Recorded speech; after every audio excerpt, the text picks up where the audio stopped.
Hey all, Jason Levon, priest at St. Luke's Episcopal Church in Milwaukee, Wisconsin. Welcome to another edition of Pause and Pray.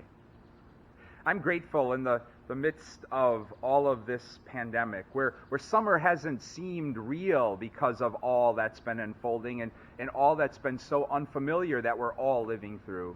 I'm grateful in the midst of all of that to have had two recent experiences of real, genuine summer living here in Milwaukee. The first came a few weekends ago when some of the grandkids were here. We were playing in this very church courtyard when we heard the bell of the local heladero, the ice cream man. We have a wonderful older heladero in our community. He rides up and down the streets on hot summer days, ringing the bell on his bike that carries with it a big cooler full of frozen goodness. And when we heard the bell, the grandkids had never experienced an heladero before. So we ran to him and he opened up his cooler with such kindness, because he's such a kind soul, and was interacting with the kids in a beautiful way. And as they were looking at all of the frozen goodness, it was a delightful encounter. They chose their favorite flavor, which was cookies and cream. He left, and then we came back to this courtyard on a hot summer afternoon, and we devoured that frozen goodness. It was real, it was messy, but it was genuine summer life. It was a gift. And then a few days ago, we had a young neighbor on our block here who set up a lemonade stand. Masks were required, there was plenty of hand sanitizer, but this was real, genuine lemonade made with real lemons that were squeezed and with added real sugar. And she would sanitize her hands after taking the money, and then sanitize them after giving us our lemonade. Masks were required. But it was a wonderful experience of real, genuine summer living as she pulled together all sorts of neighbors, and we found ourselves all out, socially distanced, enjoying this real, genuine lemonade, this delicious summer goodness. I needed those experiences because I find myself not always living into the genuineness of life. Sometimes it's my own life that becomes disingenuous.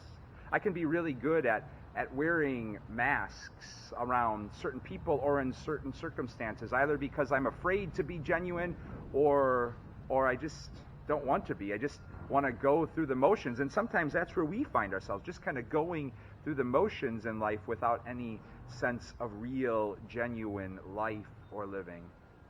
In other words, it's not just our sweeteners that can become artificial. It's our very lives as well. But it's experiences like the ones I've had recently that remind me that it's only when we're genuine that real life is to be found. Maybe it's why Paul was so strong in encouraging us to be genuine in today's second reading from the daily office, which comes from the 12th chapter of his letter to the church in Rome. And he begins our reading today by admonishing us to let our love be genuine, to dare to be real and genuine in this life, to dare to seek to serve others and walk with others and feed others and nourish others and be patient with others. Paul, an instrument of God, continually working to unearth more genuine life in our own lives. And what a gift that is to pause and pray about today, to give thanks to God for those gifts and those experiences where we find that real, genuine life unearthed in our own lives and journeys. And maybe it's experienced in playful ways, like through the gift of heladeros and lemonade stands. Or maybe it's found in that one person or a few people in our lives who really accept us as we are. People around whom we don't have to wear masks, and we can be real and genuine.